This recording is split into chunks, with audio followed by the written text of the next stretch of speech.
Guys, it snowed again. I've never known it to snow this much within the space of 2 months, but look at it. I don't know whether it's because I'm from Surrey originally and that's a bit more southern, maybe we just don't get as much snow there, but up here in Nottinghamshire, it's just been great. So welcome back to the channel, and I hope you're all doing well. Today I'm back in Portland Park, where you saw me a couple of videos ago, and I'm just out for a stroll really. I've ditched the tripod. I've only got one lens on my camera and I've got my camera strap on. I hate camera straps, but for today it's actually going to do me well. Basically, I thought, you know what, I don't want to be bogged down with loads of equipment. I just want to go out for a nice walk around where I live and see if I can get some decent photos on the way. So I've got my 35mm prime lens on. I've got a couple of macro tubes, extension tubes in my bag, and we're just going to have a walk around here and see what we can get. Got lots of light, so I'm not worried about not having a tripod because I should be able to get some quite quick shutter speeds today. So let's go and have a look what we can find.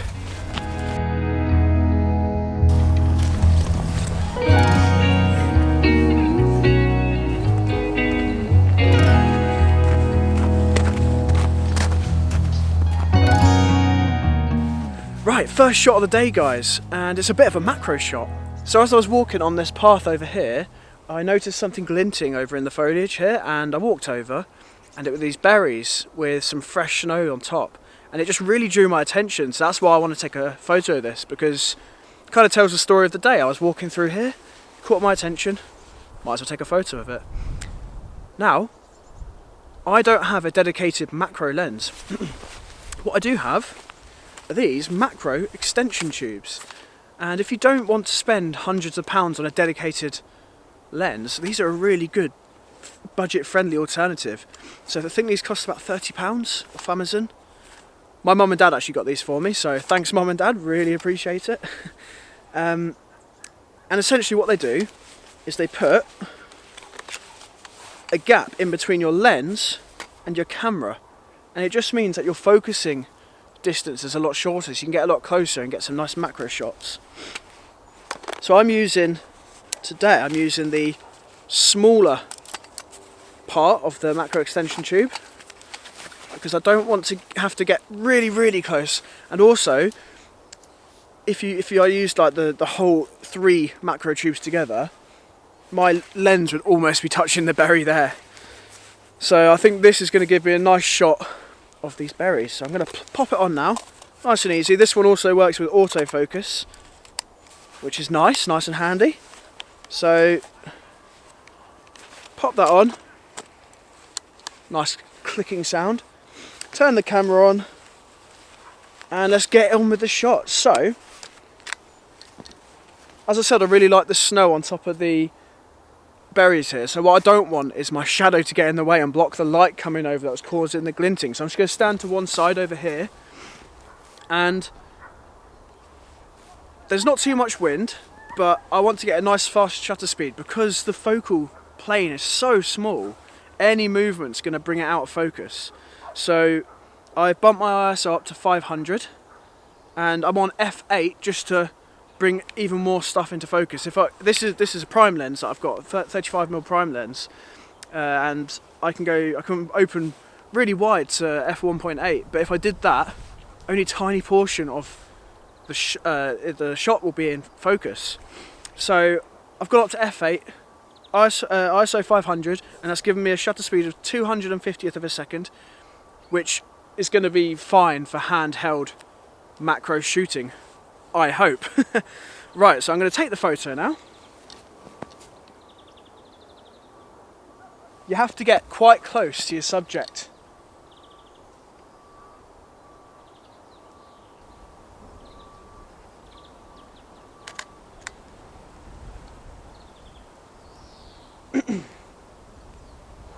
So that's a bit out of focus, so I'm going to try a couple more and then I'll put them up for you to have a look at, and I hope you enjoy.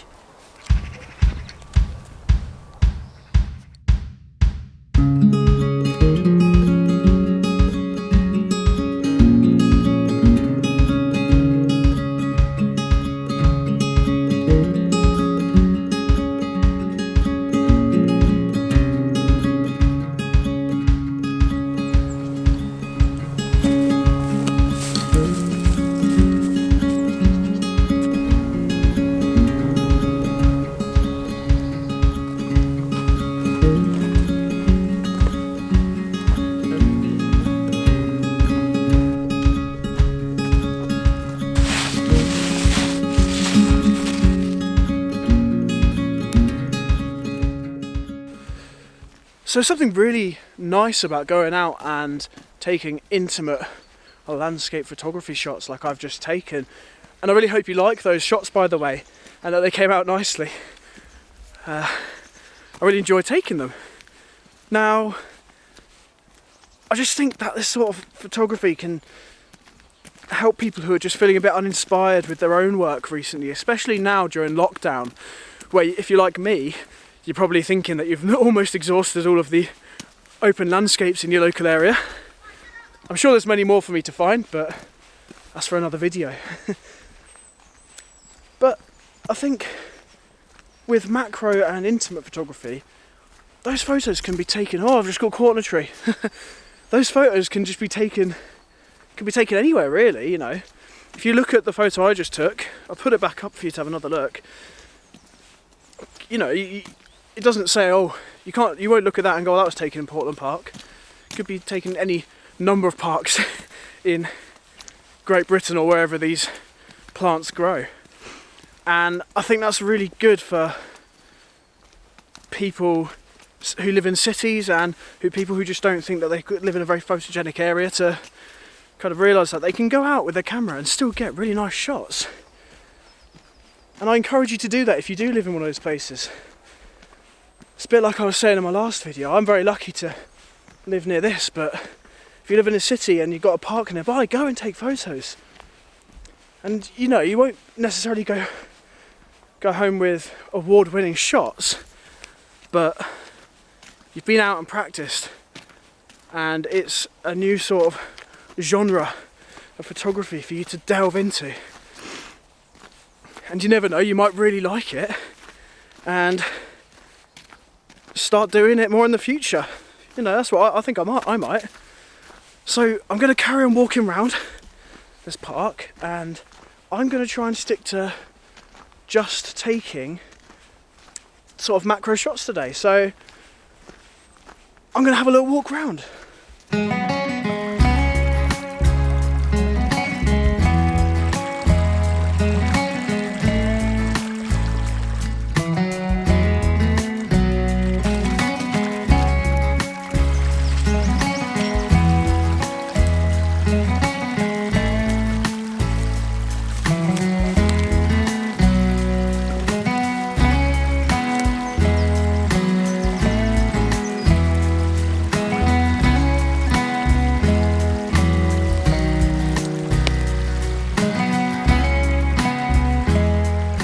So what I've noticed about this woodland is the amount of moss and ivy on some of these trees, especially these big trees like the one behind me. And as I was walking up the stream just down there, I noticed this one had a nice covering of snow on it. So I thought that it might offer some nice intimate opportunities, and lo and behold it does. So the composition I've come up with here is really just based around two tiny little ivy leaves just here.